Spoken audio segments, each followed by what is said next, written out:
You,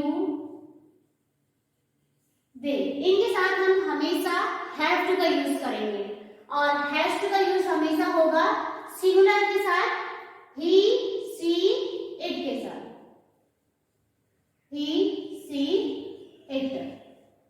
okay, तो have to का use I, we, you, दे के साथ होगा, हैज टू का यूज ही, शी, इट के साथ।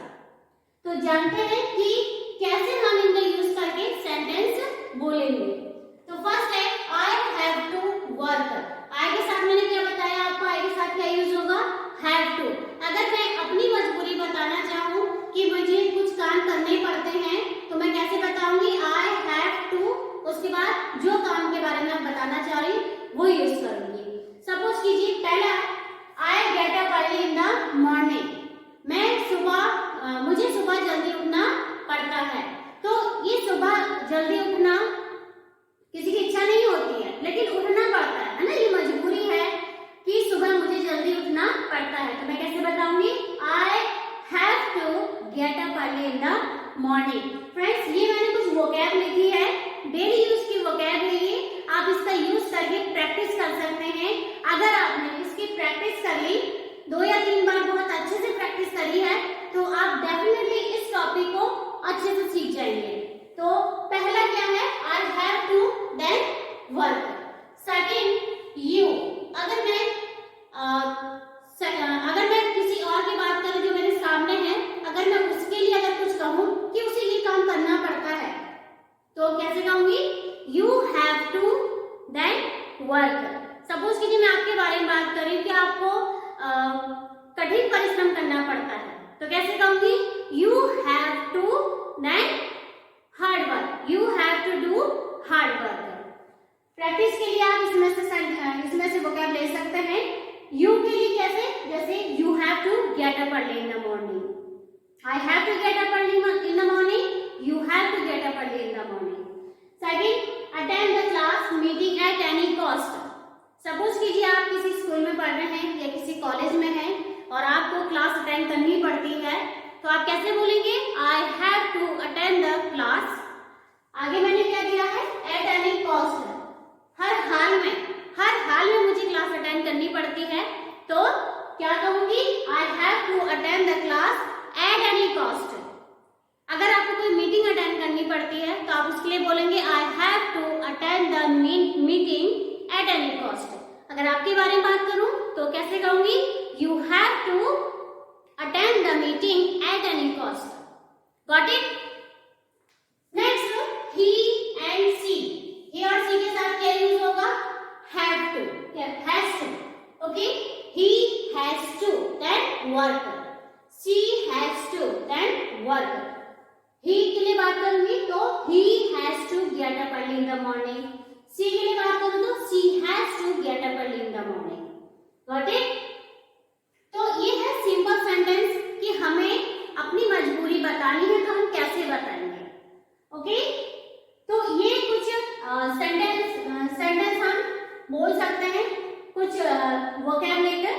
तो पहले मैंने आपको बता ही दिया है, I have to get up early in the morning, मुझे सुबह जल्दी उठना पड़ता है, आपको सुबह जल्दी उठना पड़ता है, तो कैसे कहूंगी, you have to get up early in the morning, उसे सुबह जल्दी उठना पड़ता है। सी और he has to get up early in the morning. Second, attend the class, I have to attend the class at any cost. और he और she की बात करूं तो he has to attend the class at any cost.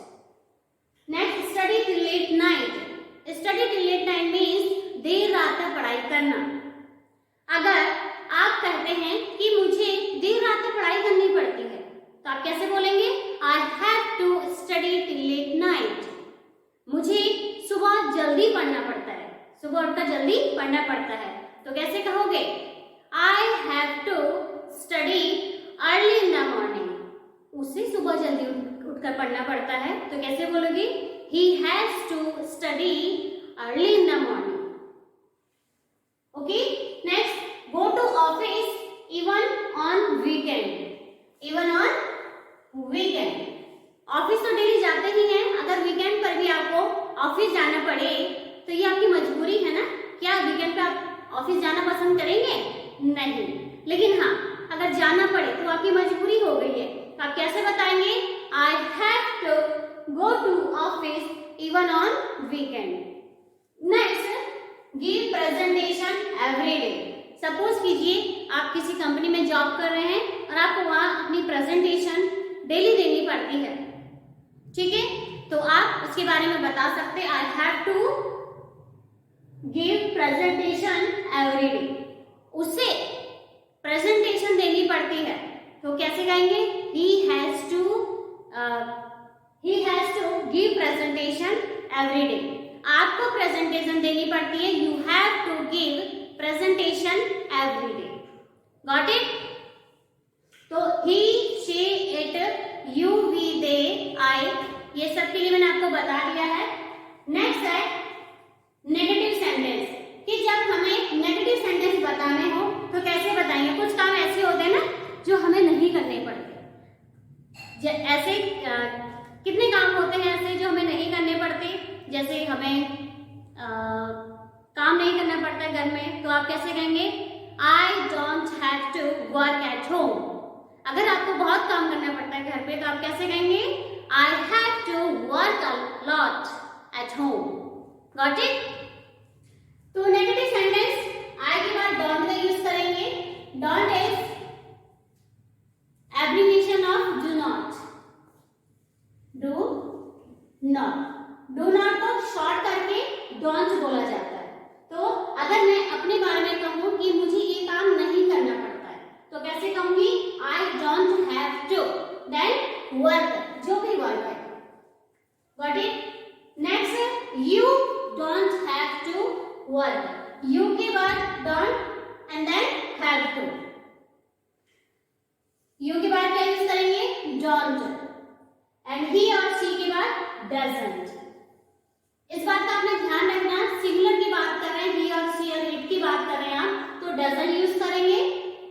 And अगर आप आई, we, you, दे की बात कर रहे हैं तो आप डोंट का यूज करेंगे।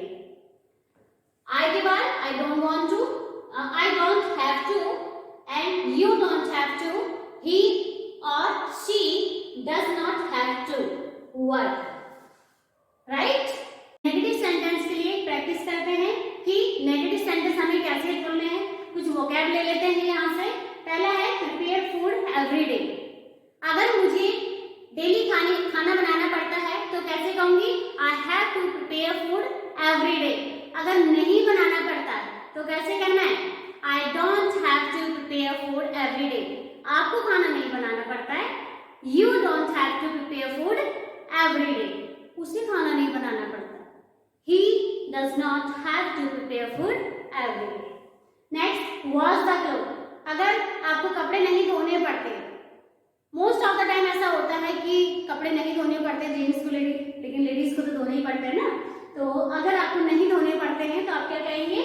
I don't have to wash the clothes। Okay? अगर work at night, अगर आपकी नाइट ड्यूटी है तो आपको ऑब्वियसली नाइट में वर्क करना पड़ेगा।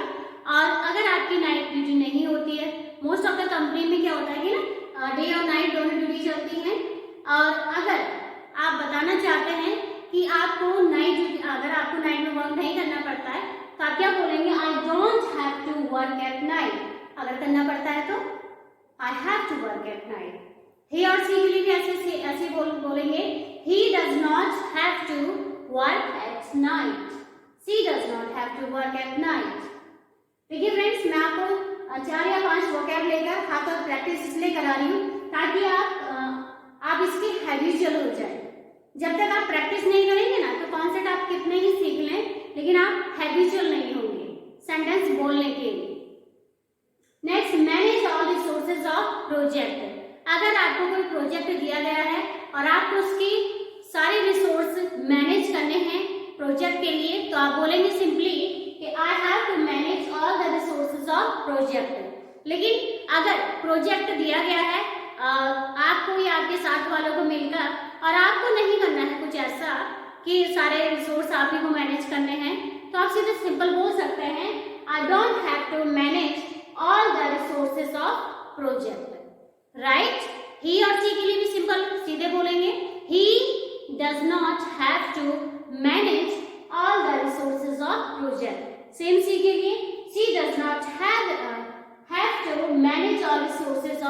प्रोजेक्ट। तो ये थी नेगेटिव सेंटेंस की प्रैक्टिस। आइए चलते हैं, जानते हैं कि हमें क्वेश्चन कैसे करना चाहिए। दोस्तों क्या होता है कि अगर आप इंग्लिश में सिंपली सेंटेंस बोलना जानते हैं कि मुझे ये करना पड़ता है, वो करना पड़ता है, आप सिंपली बोल लेंगे, इजी है ये। लेकिन डिफिकल्टी तब आती है जब आपको सामने वाले से क्वेश्चन करने होते हैं। क्वेश्चन करते हुए हेजिटेशन हो जाती है, या फिर क्या होता है कि क्वेश्चन करने में प्रॉब्लम होती है, हमें पता नहीं हमें क्वेश्चन कैसे करना है। तो चलिए जानते हैं कि क्वेश्चन हमें कैसे करनी है हैव टू और हैज टू यूज करके। देखिए क्वेश्चन हमेशा आपको हेल्पिंग वर्ब आगे लेकर आने क्वेश्चन करते हुए डू का यूज आपने स्टार्टिंग में करना है। कैसे बोलेंगे? Do you have to and then work. सामने वाले से क्वेश्चन कैसे करेंगे? Do you have to, right? Do you have to work. Then does he और शी, ही और शी के साथ आप नेगेटिव सेंटेंस में डज यूज कर रहे थे ना, डज नॉट। तो यही क्या करना है, क्वेश्चनिंग करते हुए डज को स्टार्टिंग में लेके आना। डज ही और शी हैव टू वर्क। एक बात और ध्यान रखना, अगर आप डज यूज कर रहे हैं तो सेंटेंस में हैव टू आएगा, हैज टू नहीं आएगा, right? Does he have to work, does she have to work. Work जो भी आप बताना चाहते हैं, जो भी काम के बारे में आप बात कर रहे हैं। Next, why do you have to work? आपको काम क्यों करना पड़ता है? कितने बार ऐसा होता है ना कि आप किसी से पूछ रहे हैं कि आपको काम क्यों करना पड़ता है। आपके घर में और लोग भी हैं, वो भी कर सकते हैं, है ना? या फिर कुछ भी है। अगर आपको क्वेश्चनिंग करनी है तो आप डू यू से करेंगे या डब्ल्यूएच फैमिली से, जो डब्ल्यूएच फैमिली के वर्ड है उनको स्टार्टिंग में रखेंगे, right? Why do you have to work? Work जो भी जिस वर्ड के बारे में आप बात कर रहे हैं। Next, who has to work? किसे काम करना पड़ता है? हु हैज टू वर्क, किसे काम करना पड़ता है? तो क्या कहेंगे? Who has to work. मुझे काम करना पड़ता है, आई हैव टू वर्क। उसे काम करना पड़ता है, ही हैज टू वर्क। तुम्हें काम करना पड़ता है, you have to work, right? Questioning easy है, इतना टफ नहीं है। अगर आपको क्वेश्चन करने हैं तो जो हेल्पिंग वर्ब डू और डज है उसको स्टार्टिंग में रख देंगे, या फिर डब्ल्यूएच फैमिली से अगर आपको क्वेश्चन करने हैं जैसे व्हाई, हु, वेयर, तो ये वर्ड्स क्या है, स्टार्टिंग में आ जाते हैं, उसके बाद हेल्पिंग वर्ब आती है, राइट? तो कुछ वो क्या ले लेते हैं क्वेश्चनिंग के लिए कि हमें क्वेश्चन कैसे करना है, right? Work hard to earn money. अगर मैं आपसे क्वेश्चन पूछूं कि क्या आपको कठिन परिश्रम करना पड़ता है पैसे कमाने के लिए? पैसे कमाने के लिए बहुत मेहनत करनी पड़ती है ना? तो क्वेश्चन कैसे करूंगी मैं आपसे? अगर आपसे क्वेश्चन करना चाहूंगी तो डू यू से कैसे करूंगी? डू यू से। Do you have to work hard to earn money? अगर हाँ आपको कठिन परिश्रम करना पड़ता है पैसे कमाने के लिए तो आप डेफिनेटली कहेंगे yes, I have to work hard to earn money. Same इसी को अगर मैं he और she के लिए यूज करूं, क्वेश्चन कैसे करूंगी? Does he और does she? Does he have to work hard to earn money? Does she have to work hard to earn money? Right? Next, wait for bus. अगर आपको बस का इंतजार करना पड़ता है तो क्वेश्चन अगर मैं पूछूं आपसे, क्या आपको बस का इंतजार करना पड़ता है? तो कैसे पूछूंगी? Do you have to, then wait for the bus. Do you have to wait for the bus? Yes, I have to wait for the bus. अगर नहीं करना पड़ता है तो आप सिंपली बोल देंगे no, I don't have to wait for the bus because I go my own by own vehicle, whatever you are having, bike, car. Okay, next, work honestly. मुझे honestly work करना पड़ता है तो क्या बोलूँगी? I have to work honestly. आपको honestly work करना पड़ता है, you have to work honestly. और इसी को अगर मैं क्वेश्चन पूछूं तो do you have to work honestly? ये पूछा जाएगा ना कि क्या आपको honestly work करना पड़ता है? तो कैसे कहूँगी? Do you have to work honestly? Right. और यही चीज अगर मैं he और she के लिए यूज करूं तो does he और does she have to work honestly। Next, reach home on time, मुझे समय पर घर जाना पड़ता है। I have to reach home on time। on time means समय पर, reach home means पहुंचना, घर पहुंचना। go to market alone, I have to go to market alone। अगर मैं आपसे क्वेश्चन पूछूं कि क्या आपको मार्केट अकेले जाना पड़ता है तो कैसे कहूंगी? Do you have to go to market alone, right? और यही मैं अगर he और she के लिए बात करूं तो does he और does she have to go to market alone? Does he have to go to market alone? Practice a lot, मुझे बहुत प्रैक्टिस करनी पड़ती है तो कैसे कहूंगी? I have to practice a lot। आपको बहुत प्रैक्टिस करनी पड़ती है, you have to practice a lot। Question अगर पूछूं क्या तुम्हें बहुत प्रैक्टिस करनी पड़ती है तो कैसे कहूंगी?